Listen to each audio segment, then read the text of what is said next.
You need to know which running backs you should start or sit for week 3 of the fantasy football season. So we're going to go game by game and tell you who should be in or out of your lineup. Let's start with the RBs that are still must start regardless of matchup. Christian McCaffrey, Bijan Robinson, Derrick Henry, Tony Pollard, Josh Jacobs, and Austin Eckler if he plays. All right, before we get to that slate of matchups for week 3, check this out. Introducing our new app, Draft Lane. Connect with us anytime for your start sit, waiver questions, and more. We can instantly access your roster and tell you the exact right moves to make. Access your past leagues and climb the Draft Lane leaderboard and see how you stack up against your competitors. Both Yahoo and Sleeper are supported. Download Draft Lane today and use the promo code ENDGAME to receive $10 in your account. Available on the App Store and Google Play. First up is that Thursday night game with the Giants and the 49ers. You know, we didn't think we'd have to talk about either running back on these teams because they should be auto starts, but now Saquon Barkley gonna miss, so it's Matt Breida. Look, I know you're a fan of Breida. He's a warrior, but are you putting him in a fantasy lineup? This isn't a great spot. Short week, going up against the 49ers.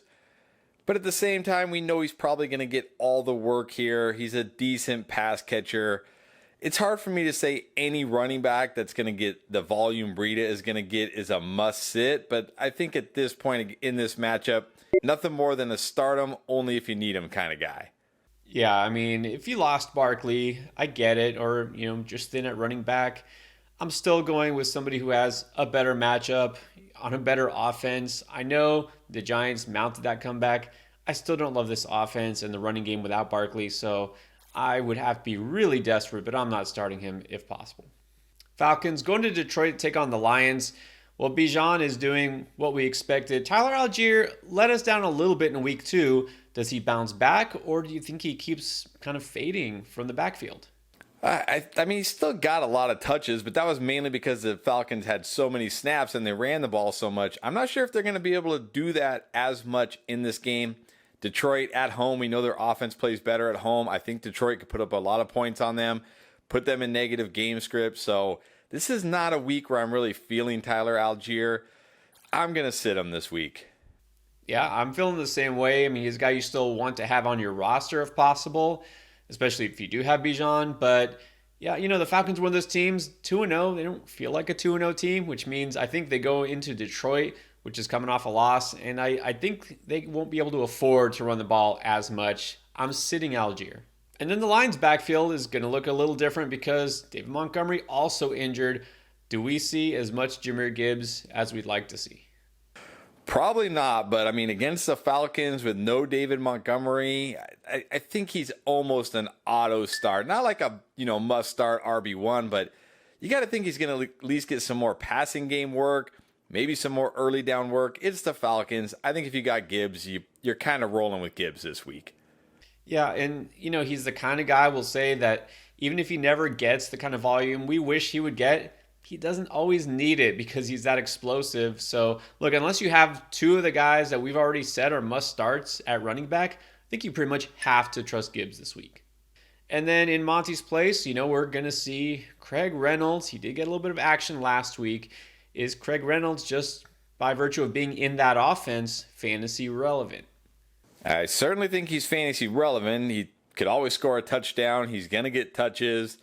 But again, I mean, I can't feel great starting Craig Reynolds this week, even against the Falcons.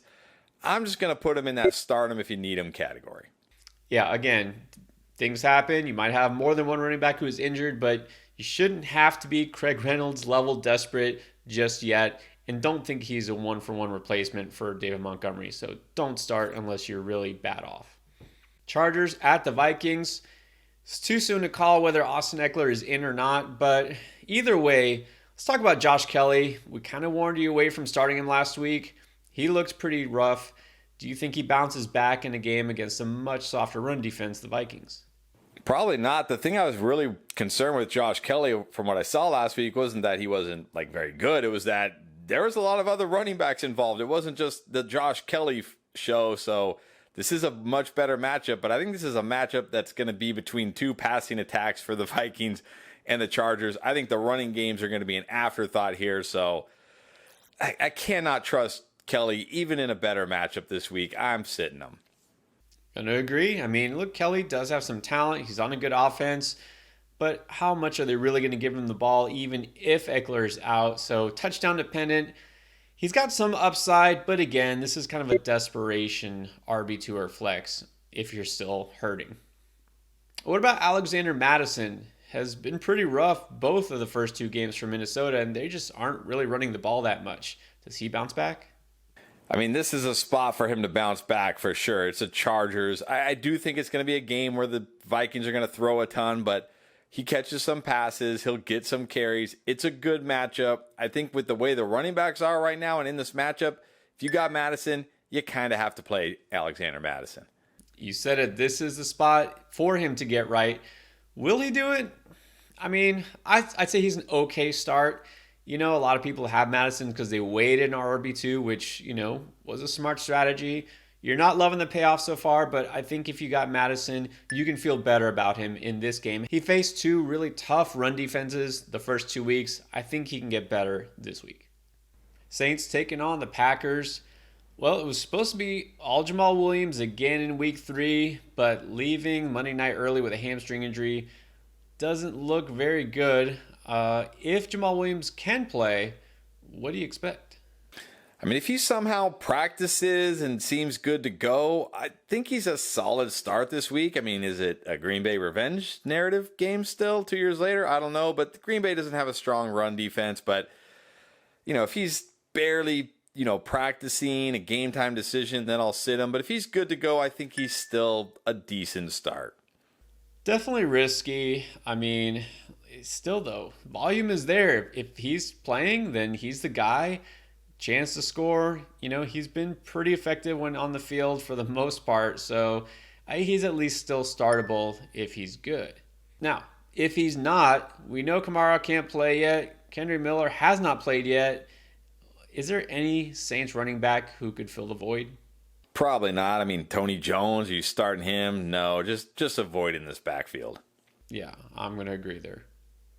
Now, Aaron Jones did miss last week. If he's good to go with that hamstring injury for week 3, do you have to roll him out against the Saints?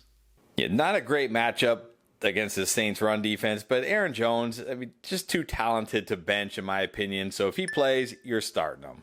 Definitely, he can do things with limited touches. If he's deemed good to play, I think you got to play him.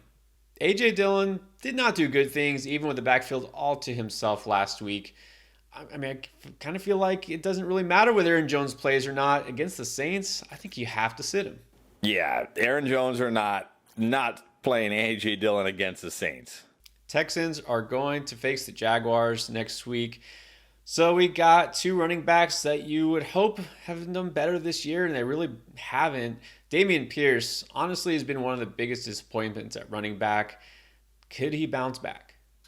I don't know. This Jaguars defense has actually looked pretty good, and this Houston offensive line is decimated. They look terrible. There is no running room for Dameon Pierce. He's getting game scripted out, which is something I didn't think would happen this year, but it is happening once again. He's not playing a lot of third down snaps. He could definitely get game scripted out again. I can't say you have to sit him because, I mean, it's not like there's so many good running back options out there, but very risky this week. More like a start him if you need him guy.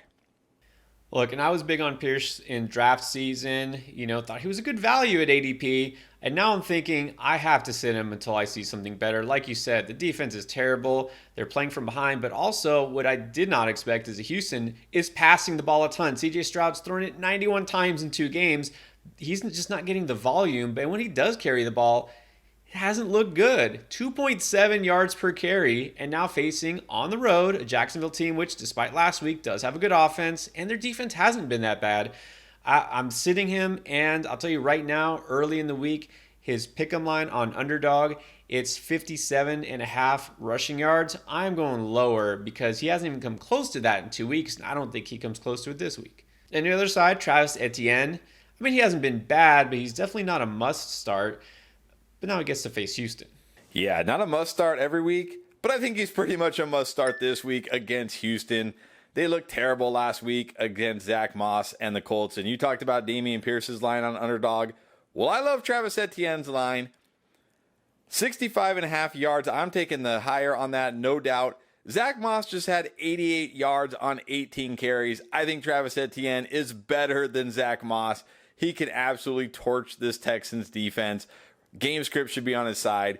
Give me higher than 65.5 yards. And look, if you guys haven't joined UnderdogFantasy.com yet, go there, use promo code ENDGAME. They'll match your deposit dollar for dollar up to $100, and you can pair that Dameon Pierce lower line with the Travis Etienne higher line and potentially triple your entry fee. Check it out, UnderdogFantasy.com. Use promo code ENDGAME. Couldn't agree more. That seems like a great pick. And Etienne, I mean, look, if you have him, you have to start him, just like you should probably start almost any running back against the Texans. Broncos taking on the Dolphins. Let's start with the Denver backfield, where it's still led by Javonte Williams, who, I mean, he's getting most of the carries, but not looking too explosive, recovering from injury. Can you trust him against this Miami team that did get shredded on the ground in week 1? Got shredded on the ground in week 1, but looked much better in week 2. Of course, the Patriots offensive line looks terrible right now.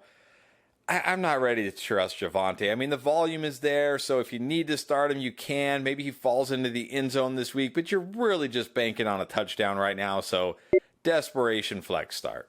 Well, I mean, kind of like I said, what we're seeing from Javonte is what we expected. I didn't draft him anywhere. I'm not starting him right now because I just don't think there's enough upside.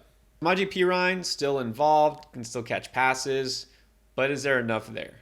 No, not enough there. I mean, this is what I was worried about for Perine when Javonte didn't start the season on PUP, is that Sean Payton would just give Javonte all the work no matter what, and that's kind of what we're seeing, so cannot start Perine.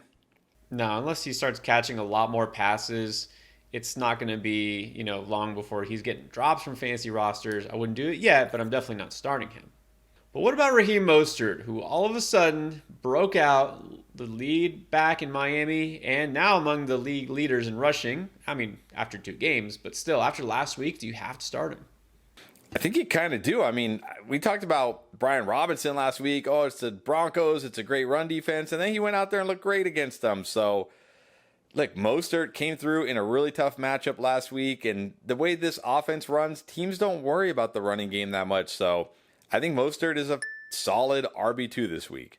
It's so hard not to start him. Again, Mostert had a pretty tough matchup on paper last week and didn't matter. Denver was supposed to be a tough matchup, run defense. That didn't matter either. So, yeah, if you have Mostert, for the most part, you got to roll with him. Titans at Browns. Well, we should also mention Tyjae Spears because he's been involved quite a bit so far. Does he have any standalone value? Only in very, very deep leagues. I don't think he's a guy you have to start this week. He's getting a little bit involved, so if you're like just completely desperate, then, I mean, okay, he'll get you something, but not starting him in most fantasy leagues. No, I think he's a solid stash on the bench, but no, definitely not going to get enough touches, and this is not an explosive enough offense for you to put him in a starting lineup. And on the Browns side, sadly, you don't know what to make of this backfield anymore because Nick Chubb, we all saw what happened. So it looks like for right now, it's Jerome Ford stepping up, needing to step up big time. Can he do it, and would you start him? Can he do it? Maybe. Would I start him? I mean, this is the same defense that we just told you not to start Joshua Kelly against. Not a great spot for him. He's not Nick Chubb. I think this week in this matchup, just like I said with Joshua Kelly last week, I'm going to sit him. Exactly. I mean, obviously worth a waiver wire pickup. Definitely a guy who could help throughout the season, but not this week. Don't rush to put him in any lineups. Buffalo going to Washington. Let's start with James Cook. Had himself a nice day in week 2 against the Raiders. This is now against Washington. How do you feel he'll do? I feel like he'll do all right. This isn't nearly as bad as it was week 1 against the Jets. I love his usage until they get near the goal line. Then I don't love his usage, but he'll catch passes. He looks great. He's getting the volume. I think he's a guy that if you got James Cook, most cases, you're probably starting him. I feel like he's a little bit more of a floor play this week. Look, didn't like him in week 1, and he didn't do that much. Loved him last week. He looked good, but the touchdowns, we'll get to the vultures in a second, but his upside is going to be capped to some extent. I feel in this matchup, it's not a smash spot. So I say you can roll with him. You'll be okay. Just don't expect a huge game. And then Latavius Murray did score a touchdown instead of James Cook, but also saw several touches on another drive inside the red zone. I mean, we could see some value here from a guy who is a veteran. We thought would be the third running back on this team, but I mean, Latavius Murray might have something left in the tank.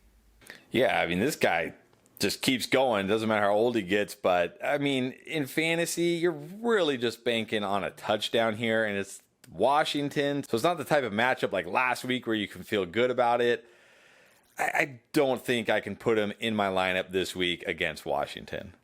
Yeah, I did mention him on the waiver wire video, but again, said at the beginning it was for deeper leagues where you need a running back, 14-team, 16-team league, or maybe you just are decimated by injuries.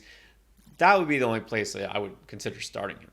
And then Brian Robinson, who, again, apologies for denying your greatness and for not starting you everywhere in week 2. I loved him in the preseason, did not expect him to smash in week 2. How do we feel against Buffalo? I mean, we can't feel great, but at the same time, we can't bench him now right after what we saw last week. So you got Brian Robinson, he's in your lineup. Not just that he had a big game statistically, but he's owning the backfield. Antonio Gibson has hardly been involved. Pretty much a must start in most leagues. Colts at the Ravens. Speaking of owning the backfield, it was all Zach Moss. And by that, I mean not any other running back even touched the ball in week 2 other than Zach Moss. But that was against Houston, and now he goes on the road to Baltimore. So where does Moss sit for you? I mean, I was not as high on him as you were last week, but I'm pretty sure we're both going to be fairly low on him this week. Yes, he's going to get the volume, but this is a really tough matchup. Ravens, one of the best defenses. But again, he's going to get all the volume. So I'll say if you need Zach Moss, you can start Zach Moss. Yeah, I'm not going to love starting him this week. I mean, I imagine if you spent up to get him on the waiver wire, it's because you need a starting running back. I wouldn't start him unless I had to, though. And then there's that Baltimore backfield. You know it's a split. Gus Edwards led the way and did what he does. He got chunks of yardage, he got a touchdown, and he didn't catch passes. What do you think he can do in this matchup? Probably get chunks of yardage, not catch any passes, and maybe score a touchdown. It's not a bad matchup. I mean, if you're desperate, there's worse options. Yeah, I mean, he's definitely startable. Not the ideal RB2 in a PPR league, but hey, if he's going to keep getting goal line touches and keep averaging over 5 yards a carry, you could definitely do worse. And then what about Justice Hill? I mean, kind of the 1B, I guess, but does he interest you? I mean, not really. He will catch some passes at least, but I mean, not enough here. At least Gus seems to have the touchdown potential. Hill, more like a complete desperation start. In this kind of matchup, especially with the Colts don't have their starting quarterback, presumably, probably Baltimore will be playing at least neutral, if not positive game script. That favors Edwards less so than a pass catcher like Hill. I'm going to say I'd rather sit Hill. If I have to pick between the two, because I picked them both up, then I would definitely play Edwards. Patriots taking on the Jets. Ramondre Stevenson was just okay again. Showed a little bit of life at the end of the game there against Miami, but he hasn't done anything to prove he's a must start. So going against the Jets, where is he? I think you still have to start him. He got 15 carries last week. He has 9 catches through 2 games. Zeke became irrelevant last week. It's Ramondre's backfield. It's not the best matchup, but he'll catch passes. I think you still have to roll with him. He's in my lineup still because even though you think, well, Jets, that's going to be the toughest defense they've faced yet, but this is also by far the weakest offense they will have faced. Remember, they had to face the Eagles and the Dolphins, 2 of the more high-powered offenses in the league. They could be, again, in positive game script or at least neutral. They could establish the run. They won't be playing from behind most likely. So I like Ramondre this week. And then there's that Jets backfield. Again, not hating, just telling you, Breece Hall not getting enough touches. He agreed if you saw what he put on social media.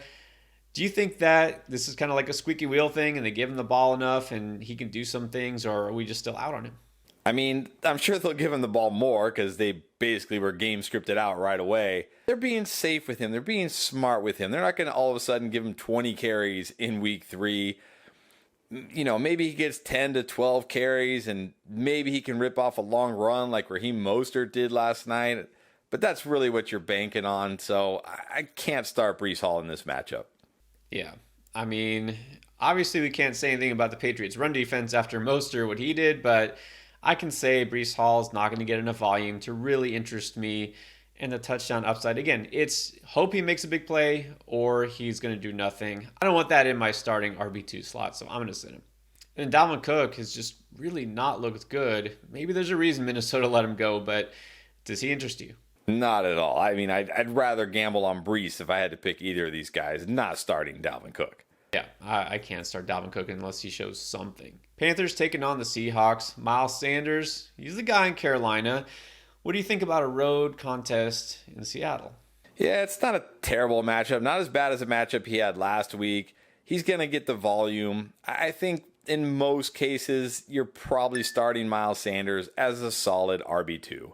I'm getting the feeling that, unlike his days in Philadelphia, Sanders is going to kind of always be that guy that you don't really feel like you have to sit him because he won't be terrible, but you don't really get too inspired to start him because he's not going to be great. I mean, unless it's really a smash spot, I'm just going to be like, yeah, he's fine. What about Chuba Hubbard? Does he get enough volume to be fine? Probably not. Not starting Chuba Hubbard.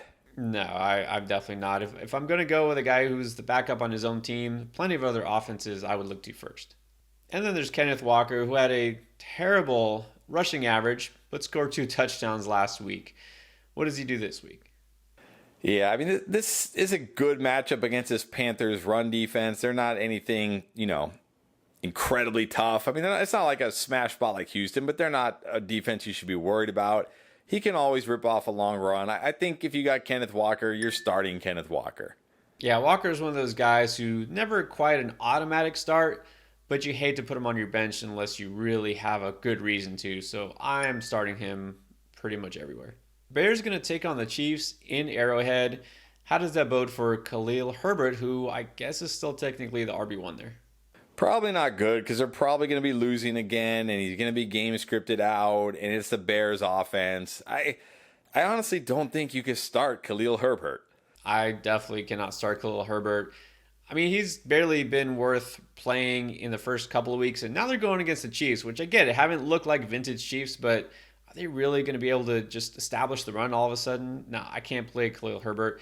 And then Rashawn Johnson, sure, he'll get more involved as the season goes on, but I really just don't want to touch this backfield at all. Agree. Not starting Rashawn Johnson either. Now, on the Chiefs side, what about Isaiah Pacheco? Finally took a hold, at least temporarily, of that starting RB job. What can he do against this Bears defense? I mean, if there's ever a week to play Isaiah Pacheco, this is the week. This Bears defense is not very good. They've like 12 straight games of giving up over 25 points or something like that. Definitely has a chance to score. Not necessarily my favorite RB2 start this week, but I think he's startable. Well, I very rarely am in on Chiefs running backs or receivers for that matter, at least these days. I'm in on Pacheco big time this week. In fact, he might even be one of my favorite RB2 choices for week 3. Cowboys at the Cardinals. Seems like a colossal mismatch. Hey, Arizona put up a fight, and a lot of that was because James Conner had himself a day over 100 yards and a touchdown. But against Dallas, I mean, how strongly would you recommend him? I mean, I'm never going to recommend him very strongly, especially right now and going up against the Cowboys. He'll get the volume, so like many of the guys we've talked about so far that get the volume, if you need to start him, you can. Definitely startable. I mean, he's a legit bell cow. That offense at least is doing some things, not turning the ball over. Props to Josh Dobbs. I would rather shoot for upside somewhere else, like a Pacheco or some other guys mentioned, but he's definitely startable just because of the volume. Steelers taking on the Raiders. Let's start with Najee Harris. I mean, he doesn't excite people too much these days, but the Raiders have been giving up a lot of points to running backs, 4th most so far over 2 games. Does that make Najee a strong start or still just okay? I think it makes him a strong start this week. This Raiders defense is one of the worst. He has touchdown upside. I think if you got Najee, you're starting him. Okay, we just talked about James Cook went for 123 on the ground. got every other Buffalo running back scoring touchdowns against them. This Raiders defense is not going to scare me away from Najee if he's my RB2. And then Jalen Warren. I mean, I'm still not buying all the hype, but I think there's a place where you could flex him if you need to. I agree. In this matchup, I think he has flex value. Eagles at the Bucks. Here's what everyone's been waiting for. What is DeAndre Swift going to do as an encore from last week? I mean, this is going to be the toughest decision of the week, right? What do you do with DeAndre Swift? Do you trust that he's now the guy? We don't know about Kenneth Gainwell yet. We'll have to see later in the week if he's there or not. Obviously, if Kenneth Gainwell is out again, DeAndre Swift is borderline a must start. I mean, it's a brutal spot against the Bucs, right? They're one of the best run defenses, but this offensive line looks so good. He looks so good. I think even if Kenneth Gainwell plays, you still probably have to roll with DeAndre Swift this week. I mean, I'll say between injuries at running back and some underachievers, guys we talked about like Damian Pierce, I think Swift has moved up to that RB2 territory. I'm not getting the vibes like last week where he's going to dominate. This is a much better run defense. So I think he's a good start, but I'm not going to call another breakout or anything like that. Now, what if Kenneth Gainwell does come back? Obviously, that eats into Swift's touches, but then does Gainwell become a guy that we have to be interested in? Yeah, this is what I mean. This is going to be, if Gainwell's practicing all week and is good to go, this is going to be the toughest decision. Like, is it Gainwell week? Is it Swift week? Are they splitting? Like, we don't know, but it's not a great matchup. He's not the explosive runner like Swift is. We saw what he did in week 1 in a tough matchup, getting all the touches, which was very little. So I think either way, I'm benching Kenneth Gainwell. Yeah, I was never too excited about Gainwell. He's a guy who depends on volume. Without a touchdown or a ton of receptions, which I don't think he'll get in this game, just not enough there. And after what Swift did, no, I'm out on Gainwell for now. And then thankfully, Rachaad White showed signs of life, had a good game, not just in fantasy, but in real life in week 2. But that was against the Bears. Now he gets to face the Eagles. So what do you expect? I expect probably a little bit of disappointment. The Eagles have still been very good against the run, but very bad against the pass. And this Bucs team is throwing the ball a lot and throwing it well. So I think we might see that again this week. He did catch 5 passes, which was nice. But man, in this matchup, I mean, look, he's getting all the volume here. Chase Edmonds now on IR. Like, he's going to get all the touches. So I still think you kind of have to start Rachaad White this week. I'm not feeling that I have to because just think like you said, Tampa Bay's been throwing the ball. But I think they're going to need to throw the ball here against Philadelphia. Without a bunch of dump offs and, a lot of work as a receiver, which he hasn't gotten, at least not enough to make me really excited about Rachaad White. I think he'll be okay. Like, you can roll with him, but I just don't see a high ceiling for him in week 3. And then the Rams taking on the Bengals, last game of the week. It's all Kyren Williams now. So is he a must start? Pretty close. I mean, it almost even doesn't even matter the matchup because he's doing most of his damage in the passing game, which is kind of his thing anyways. But Royce Freeman and then nobody, right? There's nobody else here. He's going to get all the work. The offense looks good. The offensive line looks good. I think if you got Kyren, you're starting him. You pretty much have to. All the things we look for and a starting running back for fantasy, volume, offensive situation there. The matchup is okay, not great, but he's also pass catcher, scoring touchdowns. You got Kyren Williams, you might as well have him in your lineup. And then what about Joe Mixon? I mean, hasn't looked bad, but hasn't done much either. Do they lean on him more with Joe Burrow supposedly banged up? Probably not, but I still feel like Joe Mixon is one of those guys that you pretty much are rolling out every week. He doesn't excite me. I don't think he has a ton of upside anymore, but he's in a good offense. He can score. He catches passes. You're probably starting Joe Mixon. Yeah, he really hasn't gotten that many carries, despite the passing game just being okay. Decent start. Never going to excite me. So if you have him, sure, why not? Now you're covered for running back position. But what about all the other positions? What about waiver wire, trade advice? Everything you need to know to win in week 3 and beyond is right here. Check out this playlist.